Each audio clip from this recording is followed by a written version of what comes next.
Hey guys, this is Scott with Revolution Self-Defense. I want to talk to you about keeping your training gear clean. Number one, we're talking about the more difficult items to keep clean, not shorts and t-shirts. We all should know how to use a washing machine. But talking about gloves, shin guards, things like that. Now, you should keep your gear clean for two reasons. Number one, no one wants to spar with a guy who smells like a dead body because the gear is dirty. And two, it's a hygiene issue. If you've got filthy gear, there's a reason in nature that things that are bad for us smell bad. Rotten food smells bad because you're not supposed to eat it. You're supposed to avoid it. We're repulsed by that. So if your gear is repulsive, it means it's probably harboring things that aren't good for us. So we want to make sure that we nip that in the bud. So with our gloves, number one, right after class, you want to dry it off, whether with a towel, paper towel, or an old newspaper. Newspaper is great because it's cheap and inexpensive. You wipe your gear down real fast, dry it off, toss the newspaper out. Next, we take a antibacterial wipe. You hit the exterior of the glove nice and good. Make sure you wet the entire exterior of the glove. That's why I like to dry my glove off first. Some guys just go right with the antibacterial wipe, but if the whole gear's wet, the whole glove's wet, you don't know what you've hit with the antibacterial. So we dry it off first, and then we re-wet it with the antibacterial. Now, interior of the glove, real important. We need to dry this out. Again, you don't want to put antibacterial wipes in there. You're just wasting it, in my opinion. Dry this out first. So that old newspaper we talked about, crumple up a couple more pieces, jam it in there nice and deep. Or you can use what's called a glove dog. This is something you can buy from most retailers. It goes by different names. It's a cedar or a felt bag filled with cedar chips. So I stuff that in my glove to help soak up all that sweat. The next day you can hit it with an antibacterial wipe after it's been dried out. You want to dry the glove out because sweat harbors bacteria, and then it's an enclosed space, never sees the light of day. You get that odor, you get the bacteria, all kinds of bad things. So dry it out.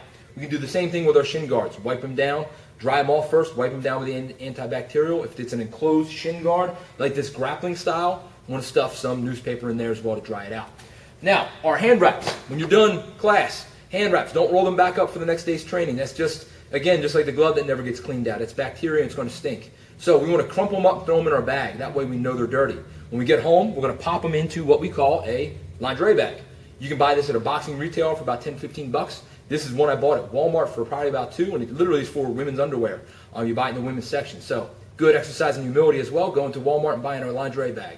However, we open this guy up. We can throw a number of wraps in there. There's a lot of space. Throw a couple of hand wraps in there if you need to. You zip it back up and we throw it in the wash. So your hand wraps don't get lost. They don't get wrapped around other clothes. They don't get wrapped around the spindle of the washing machine and get mom or your wife or whoever you live with mad because you broke the washing machine. So that's how we take care of our hand wraps. After every class, we have to wash the hand wraps. And then the final piece is our training gear in general. So you have an awesome bag that you got for a birthday or something. It's got some cool MMA logo on there, and it's vinyl bag or leather. You have all your gear sweaty and terrible. Your gi's wet from jiu-jitsu class. You throw it in that bag. You go home. You wash all your gear. Your bag dries out. You take your clean gear, throw it right back in that same bag. Guess what? You've just contaminated your gear again because the bag never gets cleaned.